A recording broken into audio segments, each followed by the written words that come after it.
Welcome. How are you doing today? Do I have lipstick on my teeth? No, I think I'm okay. I'm running late for work again today. I don't know what my problem is or why it's taking me longer to get ready for work now than it previously did. I don't know.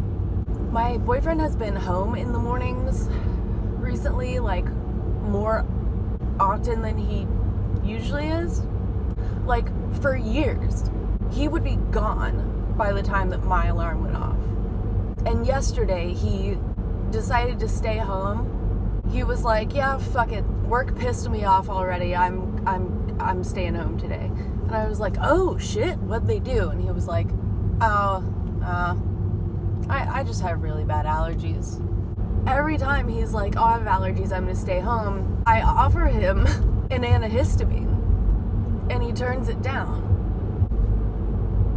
Okay, so maybe it is just the parts of the internet that I lurk around. But it seems to me that because there have been several adult YouTubers and streamers who have been real gross with their underage fans, that it's kind of, maybe I could be completely wrong. That's frequently the case in my life. But it seems now that more people who, when young, engage with a content creator on the internet decide to come out with their stories of like having had some sort of communication with the adult content creator. Some of them I've been like, okay, this is iffy and weird, but like, you know, okay, you got a freaked out kid, now they're older and they want to tell the whole world that so-and-so was like inappropriate with them. And then they'll grossly exaggerate it by using the words like pedophilia and grooming to make it seem like it's kind of something that it wasn't. But right now there's this story about a guy who, like, I guess when he was 19 he was like flirting with a 16-year-old, and then when he was 20 he was messing with a 17-year-old. That doesn't seem like a big deal to me. And there are people arguing it, saying, well, no, it's not about the age difference, it's just immoral for them to have, like, have sexy talk with their minor fans. I don't know, like, why are we now in a situation where we're, like, discussing the morality of something like that? Mind you, they never met in person. Nobody touched anybody. Although I think in this particular situation, nudes may have been exchanged, which on a federal level, yeah, that's not legal. Oh, back in my day, when I gave nudes to a boy for the first time,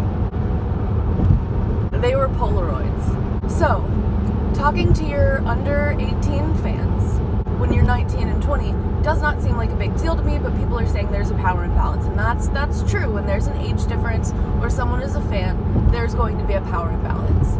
I briefly dated a guy who was 18 when I was 14. We went to the same high school.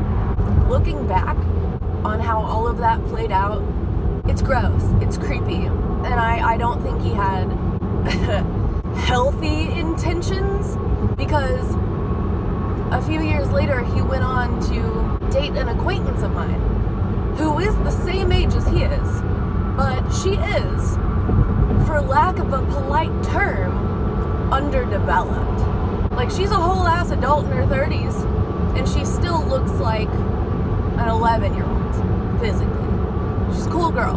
I'm not insulting her, she's beautiful. But that's him, right? The fan dynamic is interesting because my boyfriend is 15 years older than me.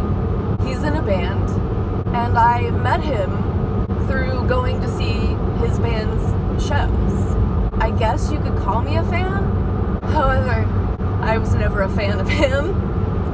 I went to go see his band play because I've been friends with a band member since like 2002 or something. So is it different because we're both like over 25, like fully formed adults?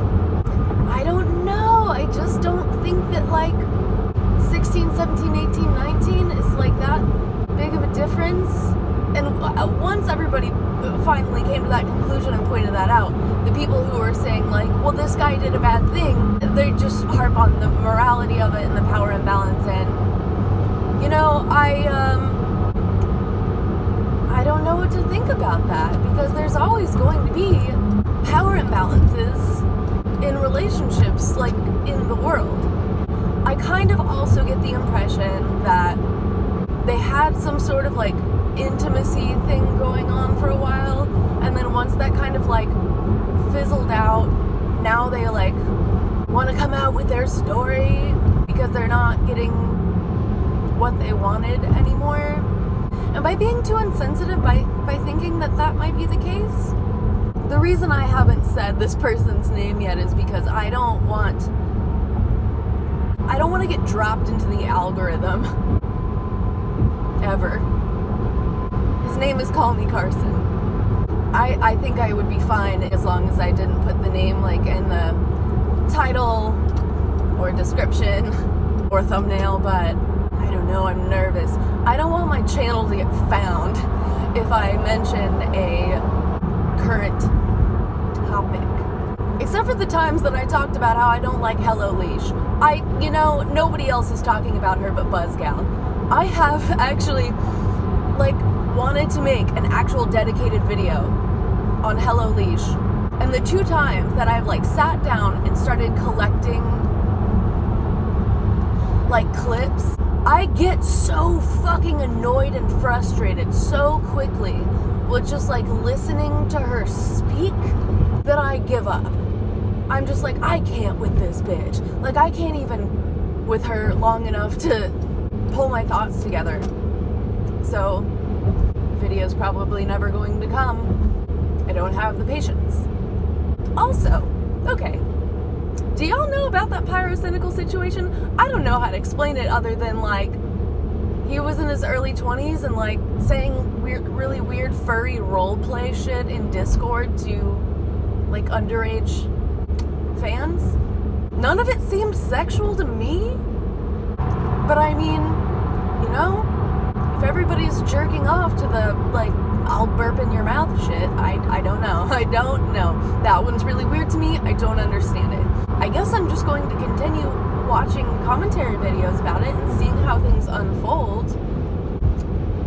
Fill myself in. I don't know, maybe I'm just in a bad mood today. So yeah, if there's something I'm missing, please let me know. I want to thank you for listening. I feel like forgiveness is very important, so I want you to forgive yourself for the time that you've wasted watching this video. And have a good day.